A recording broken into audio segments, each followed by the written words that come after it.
Queria as crianças ir para suas salinhas, todas comportadas.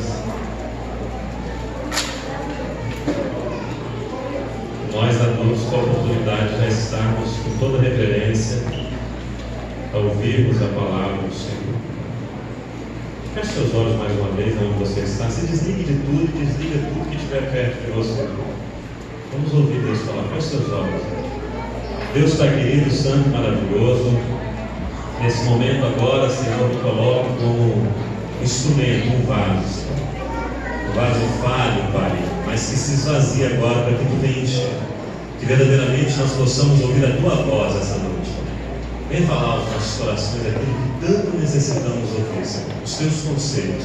E que possamos sair daqui, Senhor, renovados da Tua esperança e da Tua promessa. Tudo te peço e agradeço em nome de Jesus. Amém.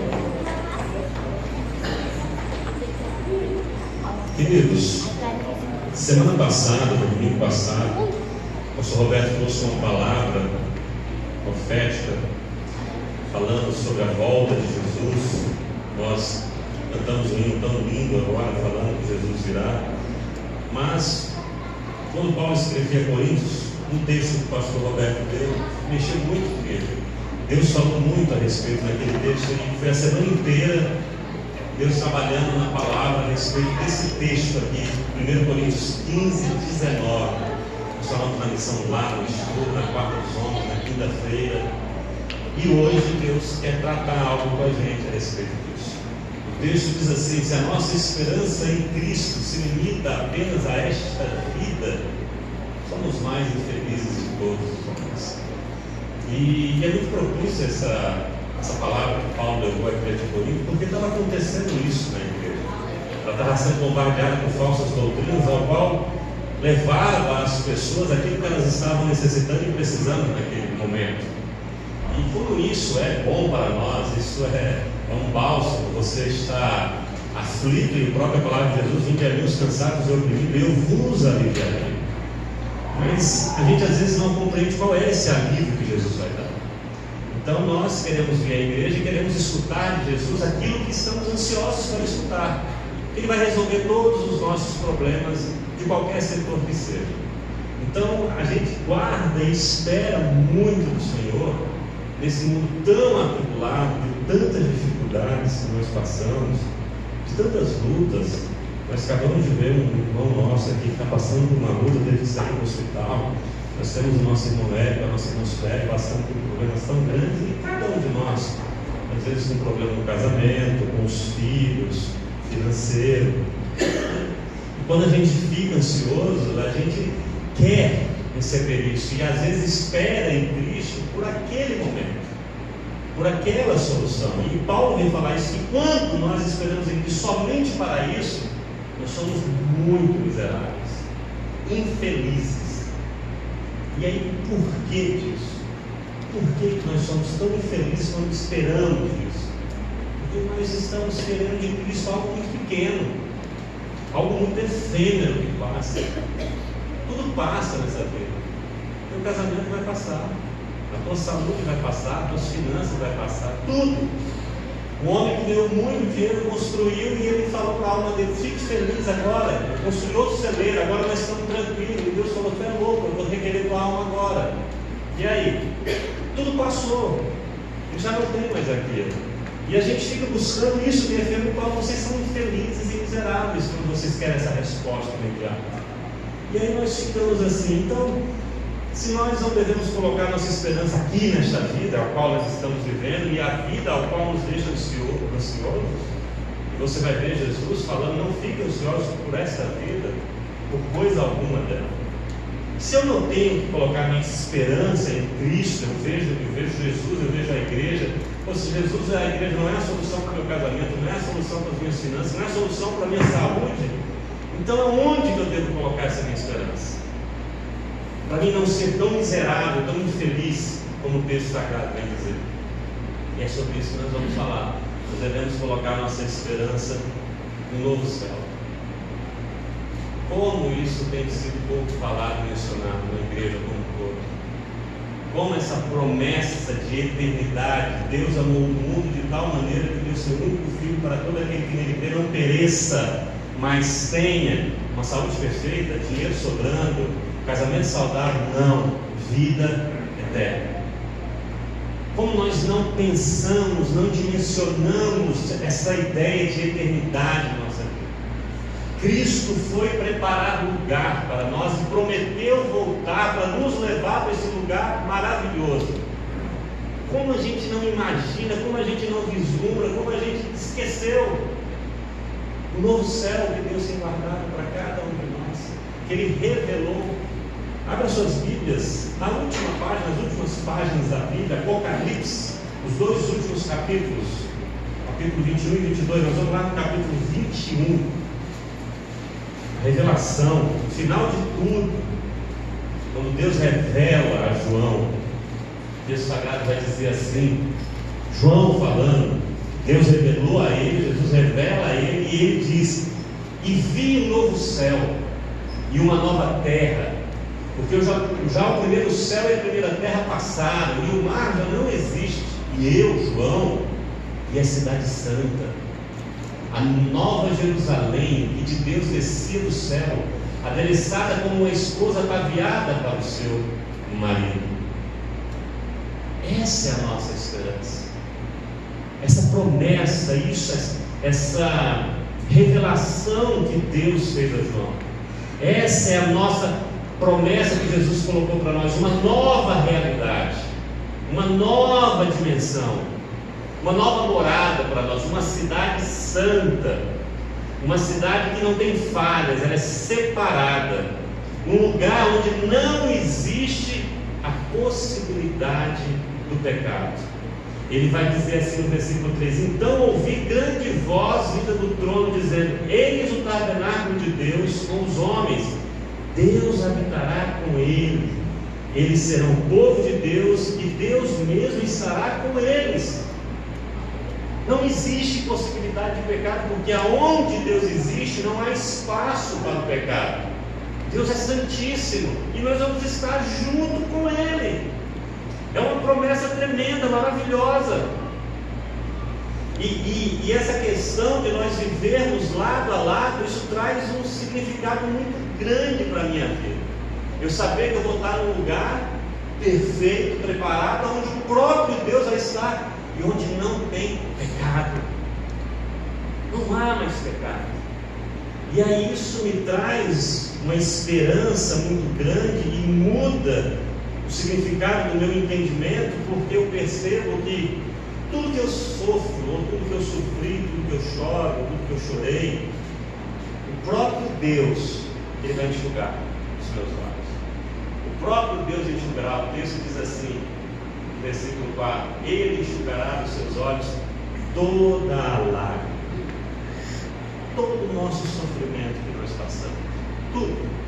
As angústias que nós vivemos, eu não sei se você já passou por momentos difíceis, dores tremendas, sabe, que falta de fôlego, a lágrima desce, por diversas coisas, tudo isso, Deus mesmo vai tirar, Ele vai limpar dos nossos olhos. O texto completo diz assim, Ele enxugará de seus olhos toda lágrima. Lá não haverá mais morte, nem haverá mais pranto, nem lamento, nem dor, porque já as primeiras coisas são passadas. Não tem mais choro, não tem reclamação, murmuração, tudo é novo, tudo, novo céu, nova terra, uma nova vida para mim e para você. Nada que nos acompanhou nessa vida que nós vivemos aqui, nessa baixa terra, vai subsistir nessa nova realidade, absolutamente nada. Lá não tem mais isso, todo sofrimento deixará de existir, e nós não carregaremos essas lembranças conosco. É um lugar de felicidade plena, da plenitude da presença de Deus, porque o próprio Deus vai estar presente, onde todo sofrimento deixa de existir. Hoje, pela manhã, eu fui bem cedo com a minha esposa visitar a Web, a Suela, e ela estava lá, e aquela situação ali, eu olhando ela, e ela já dimensionando os dias finais da vida dela, o sofrimento que ela está passando, e essa palavra, essa promessa de Deus, que eu olhei para ela, E aquilo me trouxe paz. Eu falei, tudo isso que ela está passando, um dia Deus vai enxugar os olhos dela. Tudo isso passará. Ela não vai ter mais esse sofrimento lá.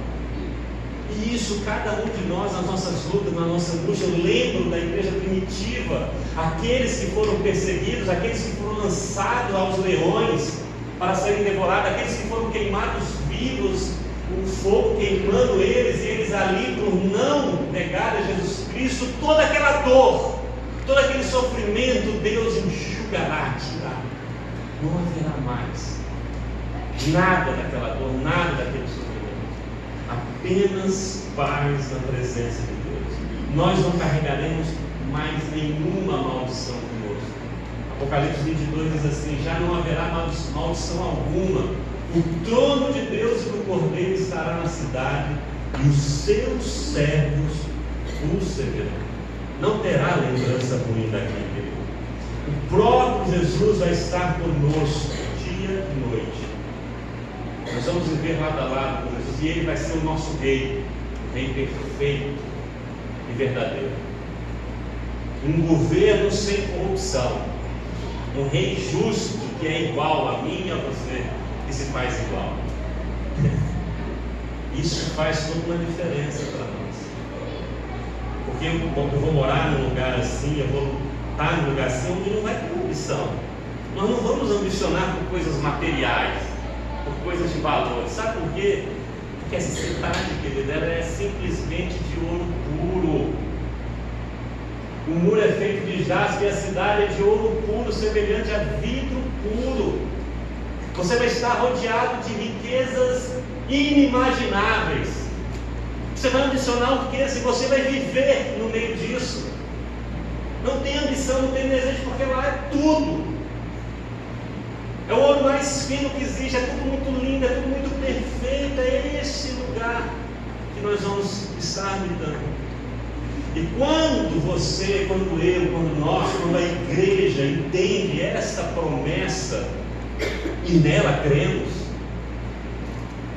de toda a dor que a gente passou aqui, Deus cuidar de nós, de morar num lugar onde não tem sofrimento, num lugar onde não tem ambição, porque vamos ambicionar o quê? Lá é tudo perfeito. Eu não sei se você já foi em algumas cidades muito bonitas, no próprio Brasil ou fora do Brasil, Estados Unidos, Europa, mas eu tenho certeza que você nunca andou numa cidade que a rua é de ouro. O rio é um rio de cristal, tudo perfeito. As paredes são de pedras preciosas. Você nunca foi num lugar assim, onde o ar é puro, onde não existe maldade, onde você anda sem se preocupar se alguém vai lhe fazer mal ou se você vai fazer mal a alguém, onde a perfeição é o nome, é a realidade que vai estar. Isso, quando a gente entende isso, a nossa concepção de vida aqui nessa baixa terra, aqui onde moramos, muda completamente. Quando você tem a certeza, você crê nessa promessa de Deus, nessa revelação que Deus fez a João e que entregou a cada um de nós, querida, a forma como você vive, você encara a vida, a sua concepção de viver e de vida muda completamente. Porque se eu tenho certeza, querido, dessa tal promessa na minha vida, por que eu vou querer desejar ou ambicionar acumular tesouros que são falsos? Por quê? Por que eu vou querer acumular tesouro aqui que o ladrão pode me roubar, a ferrugem vai corroer, a traça vai comer, se eu tenho guardado para mim todo o tesouro do mundo? Para que eu vou ambicionar? Para que eu vou desejar, eu vou ter controvérsia com algum irmão meu, se nós vamos viver junto, pensando igual, porque nós vamos servir ao mesmo rei? Por que eu vou guardar mágoa de alguém no meu coração, que se tudo foi perdoado, eu vou viver de igual lá? Toda a dor que aquela pessoa que fez a mim vai ser tirada, e toda a dor que eu fiz a ela vai ser tirada dela. Quando você entende essa promessa, quando nós entendemos, quando a igreja entende isso, que Deus tem prometido para nós, querido, nós mudamos completamente a forma. Nós não ficamos ansiosos pelo dia de amanhã. Nós não ficamos ansiosos por coisa alguma. Antes nós buscaremos este reino. reino de Deus, a sua justiça. É isso. Isso traz uma paz que vai exceder todo entendimento. E eu vou poder todas as coisas naquele que me fortalece. Eu vou poder ter muito aqui, não vou poder ter nada, porque no final de tudo, a morte é lucro. E como é lucro? Olha o troco que eu vou receber. Eu vou entregar para Deus uma vida contaminada de coisas tão ruins que eu fiz, que eu carreguei comigo. Talvez, pode pegar um multibilionário, ele vai trazer aquilo ali, é insignificante. Quando ele chegar no céu, olha o que ele vai receber de volta. Olha o que ele vai receber, olha a vida nova que Deus vai dar para ele. Então isso, querido, traz uma forma nova de olharmos para a vida. Está faltando para nós olharmos e direcionarmos o que Jesus Cristo verdadeiramente prometeu para cada um de nós e crermos. Vocês acham que aqueles irmãos lá no começo, eles se queimaram vivo, foram lançados nas covas dos leões, passaram o que passaram, por quê? Por qual promessa? Vocês acham que eles falaram ali porque Deus ia dar alguma coisa financeira, ia mudar a realidade física? Não, porque eles tinham certeza disso. E por isso morreram. Por isso não reclamaram. Por isso que Paulo diz: eu não me envergonho do Evangelho, porque ele estava preso. Que Evangelho é esse que te leva para a cadeia? Porque é poder de salvação. Porque ele entendia essa promessa. E quem é que recebe isso? Quem que vai receber? Quem tem direito desta promessa? De morar num lugar desse? Quem vencer e suportar todas as aflições que essa vida daqui oferece, essas pessoas que vencerem isso, herdarão. Olha o que o texto sagrado diz: quem vencer herdará todas as coisas, e eu serei seu Deus, e ele será meu filho. E vencer significa que existe uma batalha. Lembra Paulo falando que milita contra nós, carne e espírito? Lembra que existem falsos profetas que querem te levar para as coisas carnais? Lembra de Satanás tentando a Jesus Cristo e querendo entregar para ele todos os tesouros deste mundo? Há uma batalha.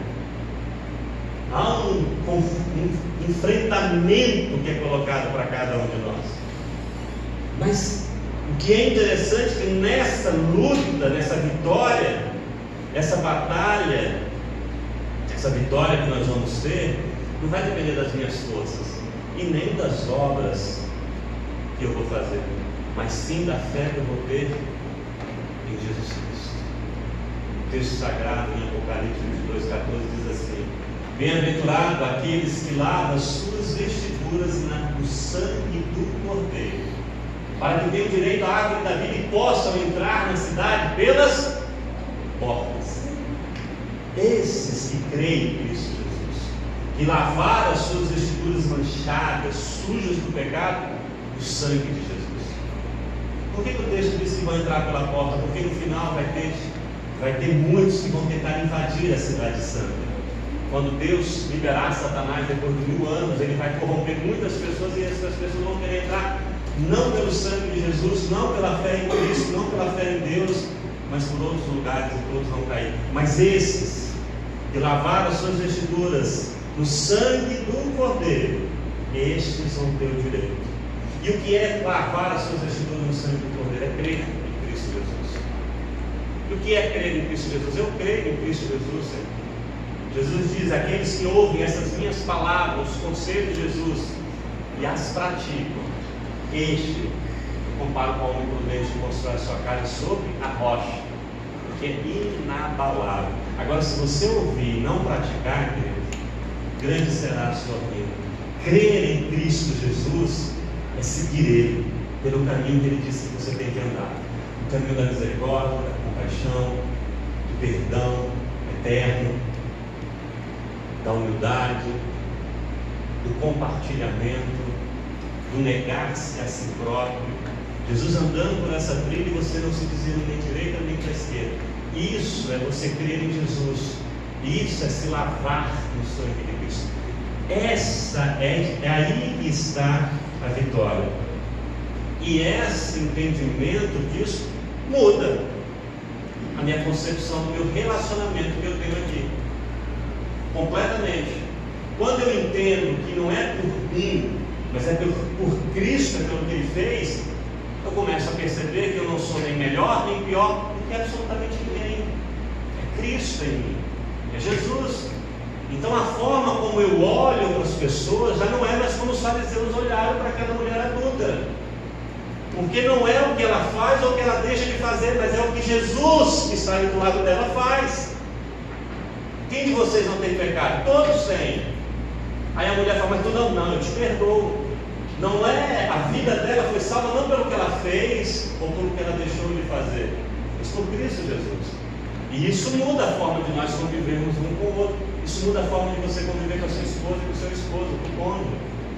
Porque você já não vai mais exigir dela ou dele ato. Você vai perceber que é o que você, não é o que ela pode fazer, mas é o que Cristo fez por vocês dois. E isso traz uma diferença de como a gente olha no caminhar cristão. Não são obras, é a obra que Deus fez por nós. É o sangue de Jesus. Mas aí quando eu olho assim, a palavra diz assim, terão direito. Aí eu fico assim imaginando, eu comecei a pensar, se tem gente que pode entrar, que tem direito de entrar, significa que tem gente que não tem direito. E aí eu fico me perguntando, quem vai ficar de fora do mundo do céu? Porque vai ter gente que não vai entrar, não vai poder comer da árvore da vida. Quem é que fica de fora? Foi revelado a João também. O texto diz assim, fora do reino dos céus ficarão os cães, os feiticeiros, impuros, assassinos, idólatras e todo aquele que ama e pratica a mentira. Pesado? Mais adiante, 21:8 ele diz assim, mas os covardes, os incrédulos, os depravados, os assassinos, os que cometem imoralidade sexual, os que praticam feitiçaria, os idólatras e todos os mentirosos, todos, o lugar deles será no lago de fogo que arde com enxofre. Esta é a segunda morte. É uma dura realidade, na palavra de Deus, para aqueles que não estão inscritos no livro da vida. Aqueles que Jesus Cristo não escreveu seu nome, a realidade é muito dura para eles. Diz o texto sagrado em Apocalipse 20:14, aquele que não foi achado escrito no livro da vida foi lançado no lago de fogo, que é a segunda morte. Se a primeira morte é deixarmos de viver, a segunda é deixarmos de existir, porque não há existência fora da presença de Deus. É uma dura realidade isso que tem. A gente percebe, eu queria que você agora entendesse isso. Aquele primeiro texto que nós colocamos, quando Paulo escreve à igreja de Corinto, dizendo que se você espera só nessa terra, você é dos mais infelizes e miseráveis de todos os homens. Você consegue compreender isso? Porque se nós esperarmos lá, nós lá entraremos. Agora, se nós esperarmos aqui, queridos, o destino é terrível. Se nós fizermos tudo por conta dessas coisas efêmeras, isso é muito ruim. Porque uma coisa que vai ter no céu chama-se justiça. Lá vai ter justiça. Lá não vai haver injustiça. Lá só vai estar lá quem tem o direito de estar lá. Lá não tem como corromper a Deus com dinheiro, com aparência, ou com qualquer outra coisa assim. Mas o interessante é que quando a gente fala justiça, muitas das vezes você vai adentrar lá e você vai falar, chegar assim, como assim? Não, ele está aqui, como isso? Ou você vai procurar alguém, procurar para entrar lá no sistema, cadê fulano de tal? Porque não é a sua justiça, não é a minha justiça. Graças a Deus por isso. Porque você, eu, nós temos a nossa justiça, nós entendemos quem entra e quem não entra, por isso que fazemos separação, por isso que há divisão, por isso que muitas das vezes nos fechamos aqui nessa parede, colocamos e achamos que quem está lá fora não merece e não entrará. Não é essa a justiça que vai haver no reino dos céus. Não, é a justiça de Deus, sem corrupção, apenas justiça. É Ele que vai separar, conhecendo o coração de cada um. Não, Senhor, isso aí eu já recusei, porque eu conheço o coração dele e recusei. Não adianta nós queremos enganarmos a Deus ou até a nós mesmos com as nossas concepções religiosas.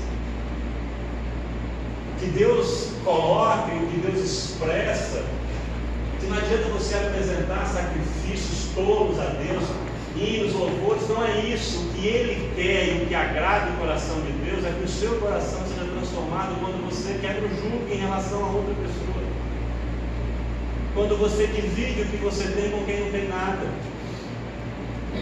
quando você se preocupa em orar por aqueles que estão te perseguindo. Quando alguém te ofende, você oferece outro lado para a pessoa ofender. Jesus conhece o coração de cada um de nós. Então, quando a gente olha essa sentença, a gente fica meio atordoado, porque lá no íntimo nosso, nós sabemos que nós não somos perfeitos, nós sabemos das nossas falhas, e aqueles versículos de condenação chamam muita atenção. Sabe quando o texto diz feitiçaria? A gente pensa feitiçaria, é tudo que você acha que você pode fazer para chamar a atenção de Deus. Isso é feitiçaria. O caminho não é você para Deus, Deus para cá. Qualquer caminho daqui para lá é feitiço. É feitiço. O caminho foi de lá para cá. Como é que o véu se rasgou? De cima para baixo. Deus abriu o caminho. Ele fala que todo mentiroso, quem não é mentiroso trai? Estou de fora. Já pensou? Alguém mentiu hoje aqui de manhã na escola? Todo mentiroso. Moralidade sexual. Qualquer sexo fora do casamento, pela Bíblia Sagrada, é imoralidade sexual. Absolutamente qualquer, inclusive no pensamento, inclusive na masturbação. E aí? Aí quando a gente olha esse versículo, a gente ficarão de fora. Esses vão ser lançados no lago que arde, de enxofre. E é aí que a gente vai compreender isso.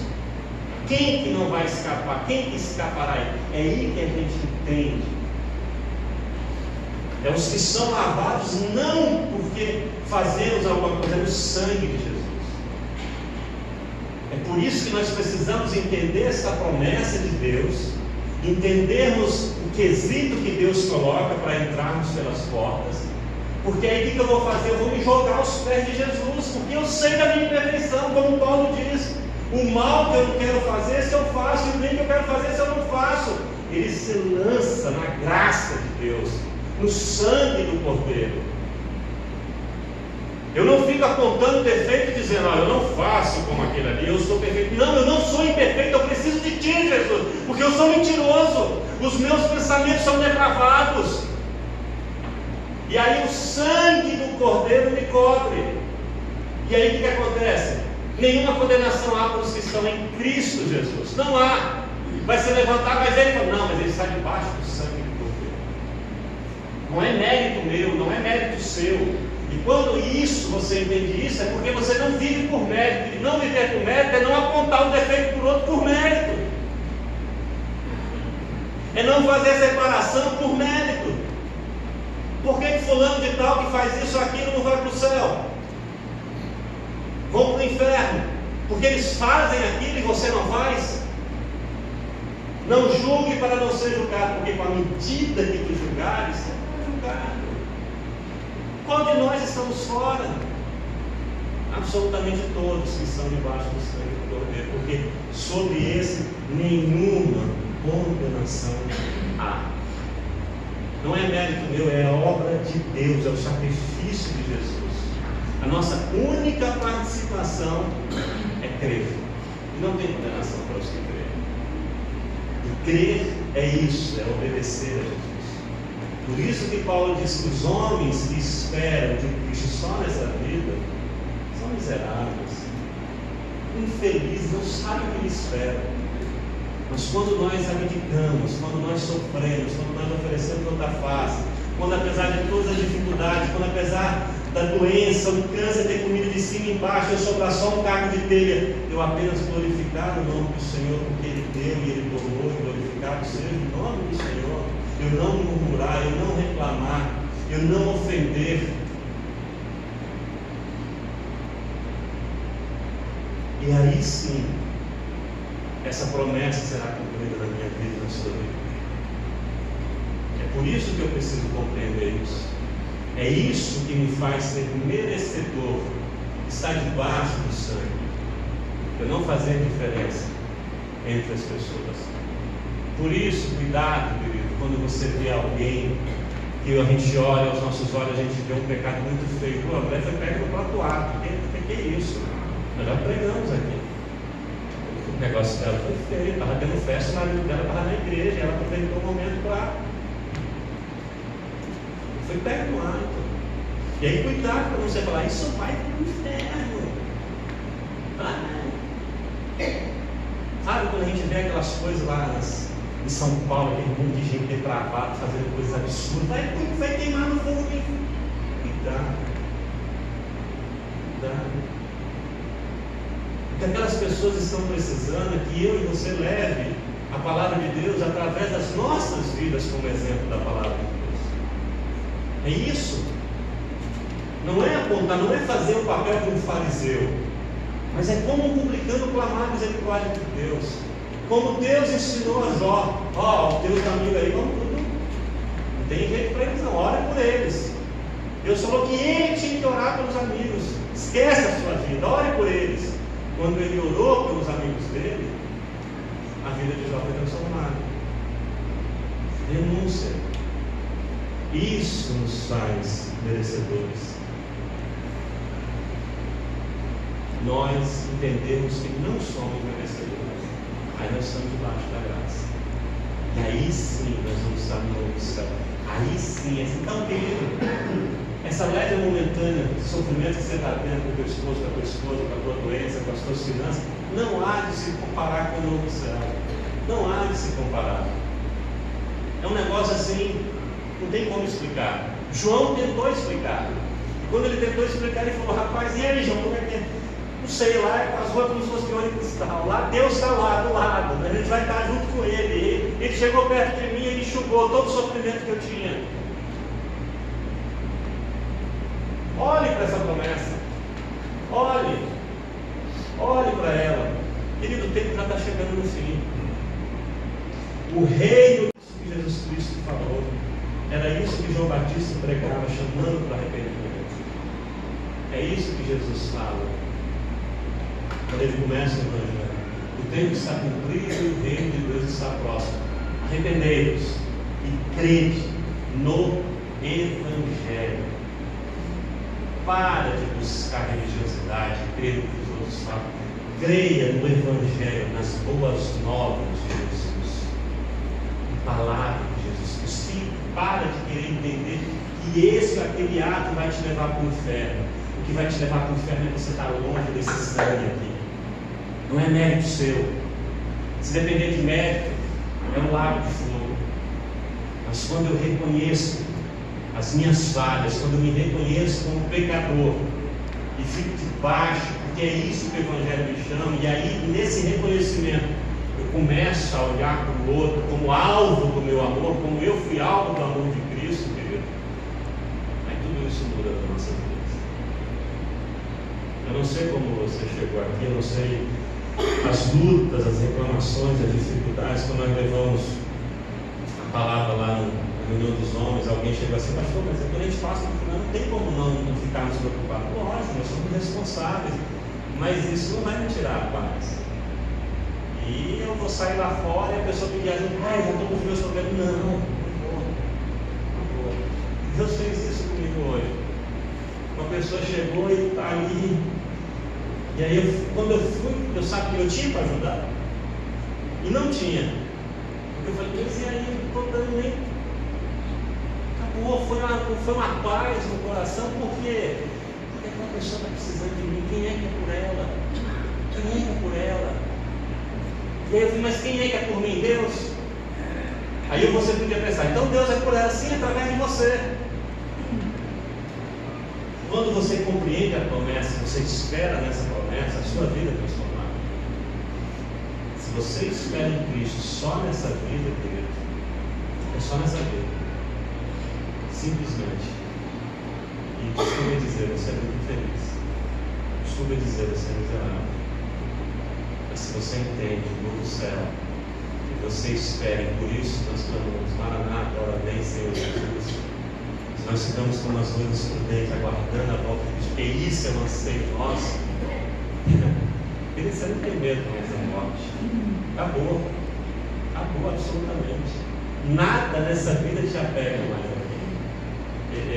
Esses dias eu vi um pastor trazendo uma mensagem sobre o novo céu, e ele falou assim: o novo céu é aquilo que cada um mais assim. Não existe um modelo fixo para mim colocar o novo céu. É tipo assim, aí ele deu um exemplo que eu lembrei muito da Adriana. Ele falou assim: o novo céu, eu tinha uma irmãzinha aqui que ela falava assim, o novo céu. Ela falou, como que é o novo céu? Ela falou, o novo céu para mim é tudo de chocolate. Ele falou, exatamente, é tudo de chocolate. Tudo de chocolate. É assim, o novo céu é aquilo que você acha que é bom, elevado a uma potência inimaginável, infinita. É a paz que excede todo o entendimento. Por que João olhou aquilo ali? Você imagina onde João morava? Ouro era uma coisa que ele passava longe, as ruas eram de esterco. Você viu? Os muros manchados de sangue. Lá era puro. Os rios já eram poluídos na época, mas lá era cristal. Então, a visão de João é o desejo que o coração dele tinha. É isso que vai ser o novo céu para nós. Então, não anseie coisas aqui. Não lute por coisas. Espere de Jesus aquilo lá. E aí, tudo isso você vai ver que é leve e momentâneo. Você não vai murmurar. Inclusive, essa tribulação que você vai passar, você vai falar: isso tudo que eu estou passando aqui sirva para muitas pessoas se levantarem e olharem para si. Por isso, vamos crer no Evangelho. Por isso, vamos olhar. Porque, além do Rio Azul, querido, há uma cidade de ouro puro esperando por mim e por você. Amém? Então vamos ficar em pé, Deus. Se eu falasse bem assim, irmão, além daquela porta tem um caminhão cheio de dinheiro para você andar, ia ter que ir estranho pulando, mas é só além do Rio Azul, né? Mas guarde essa palavra, não existe promessa mais bendita. Sabe por quê? Porque essa é a promessa da palavra. Essa é a promessa verdadeira. Qualquer outra promessa que vim te entregar é maldição, é mentira. É mentira. Não receba. Não receba. Pode ser quem for, pode ser eu mesmo. Se amanhã eu vier aqui te entregar outro, anátema. Por isso que Paulo escreveu. Esta é a nossa promessa. Feche seus olhos agora e imagine no céu. Feche seus olhos aí. Imagine esse lugar cheio de paz, onde todos esses seus problemas não vão mais existir. Imagine uma vida perfeita para você na presença de Deus. É este lugar. Sim, Senhor. Que nós possamos vislumbrar essa promessa na nossa vida quando Tu entregou para João e Tu colocou e deixou para nós, Pai. Que nós, Senhor, possamos estar olhando para essa promessa, Senhor, em contrapartida a tantas dificuldades e aflições que esse mundo se coloca, Pai. Mas que quando nós olharmos para essa promessa, Senhor, essas dificuldades se tornarem pequenas, Pai. Essa dor se tornar insignificante, Senhor.